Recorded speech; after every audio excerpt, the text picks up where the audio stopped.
Bitcoin ಅನ್ನು ಇಂಟರ್ನೆಟ್ನ ಸಹಾಯವಿಲ್ಲದೆ ಪ್ರಪಂಚದ ಯಾವ ಮೂಲೆಗೆ ಬೇಕಾದರೂ ಕಳುಹಿಸಬಹುದು. ಕ್ರಿಪ್ಟೋ ಲರ್ನಿಂಗ್ ಸೀರೀಸ್ನ 8ನೇ ವಿಡಿಯೋಗೆ ನಿಮ್ಮೆಲ್ಲರಿಗೂ ಸುಸ್ವಾಗತ.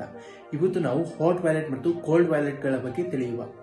ಕ್ರಿಪ್ಟೋ ಕರೆನ್ಸಿಯನ್ನು ಸ್ಟೋರ್ ಮಾಡಿ ಇಡುವ ಸ್ಥಳವನ್ನು ವ್ಯಾಲೆಟ್ ಎಂದು ಕರೆಯುತ್ತಾರೆ. ಇದರಲ್ಲಿ ಎರಡು ವಿಧ, ಒಂದು ಹಾಟ್ ವ್ಯಾಲೆಟ್, ಇನ್ನೊಂದು ಕೋಲ್ಡ್ ವ್ಯಾಲೆಟ್. ಹಾಟ್ ವ್ಯಾಲೆಟ್ ಇಂಟರ್ನೆಟ್ನಲ್ಲಿ ಕ್ರಿಪ್ಟೋ ಕರೆನ್ಸಿಯನ್ನು ಸ್ಟೋರ್ ಮಾಡಿ ಇಡುವುದನ್ನು ಹಾಟ್ ವ್ಯಾಲೆಟ್ ಎಂದು ಕರೆಯುತ್ತಾರೆ. ಹಾಟ್ ವ್ಯಾಲೆಟ್ನಿಂದ ಸುಲಭವಾಗಿ ಮತ್ತು ವೇಗವಾಗಿ ಟ್ರಾನ್ಸಾಕ್ಷನ್ ಮಾಡಬಹುದಾಗಿದೆ. ಇದು ಆನ್ಲೈನ್ ಇರುವುದರಿಂದ ಹ್ಯಾಕ್ ಆಗುವ ಸಾಧ್ಯತೆಯೂ ಸಹ ಇರುತ್ತದೆ. ಇದನ್ನು ಮುಖ್ಯವಾಗಿ ಕ್ರಿಪ್ಟೋ ಟ್ರೇಡ್ ಮಾಡುವವರು ಮತ್ತು ದಿನನಿತ್ಯ ಕ್ರಿಪ್ಟೋ ಟ್ರಾನ್ಸಾಕ್ಷನ್ ಮಾಡುವವರು ಬಳಸುತ್ತಾರೆ. ಕೋಲ್ಡ್ ವ್ಯಾಲೆಟ್ಗಳು ಕಂಪ್ಲೀಟ್ಲಿ ಆಫ್ಲೈನ್ ಆಗಿರುತ್ತವೆ. ಈವನ್ ಕ್ರಿಪ್ಟೋ ಕರೆನ್ಸಿಯನ್ನು ಪೆನ್ಡ್ರೈವ್ನಲ್ಲಿ ಮತ್ತು ಹಾರ್ಡ್ ಡಿಸ್ಕ್ನಲ್ಲಿ ಸಹ ಸ್ಟೋರ್ ಮಾಡಿ ಇಡಬಹುದಾಗಿದೆ. ಇದು ಆಫ್ಲೈನ್ ಆಗಿರುವುದರಿಂದ ಹ್ಯಾಕ್ ಮಾಡಲು ಅಸಾಧ್ಯವಾಗಿರುತ್ತದೆ.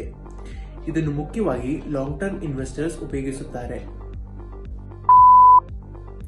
ಬಿಟ್ಕಾಯಿನ್ ಅನ್ನು ಇಂಟರ್ನೆಟ್ನ ಸಹಾಯವಿಲ್ಲದೆ ಸ್ಯಾಟಲೈಟ್ ಸಿಸ್ಟಮ್ಗಳ ಮೂಲಕ ಪ್ರಪಂಚದ ಯಾವ ಮೂಲೆಗೆ ಬೇಕಾದರೂ ಬಿಟ್ಕಾಯಿನ್ ಅನ್ನು ಟ್ರಾನ್ಸ್ಫರ್ ಮಾಡಬಹುದಾಗಿದೆ. ಮುಂದಿನ ವಿಡಿಯೋದಲ್ಲಿ ಮುಂದಿನ 5 ವರ್ಷಗಳಲ್ಲಿ ಬಿಟ್ಕಾಯಿನ್ಗೆ ಬರಲಿರುವ ಡಿಮಾಂಡ್ ಅನ್ನು ಪ್ರೆಡಿಕ್ಟ್ ಮಾಡುವ.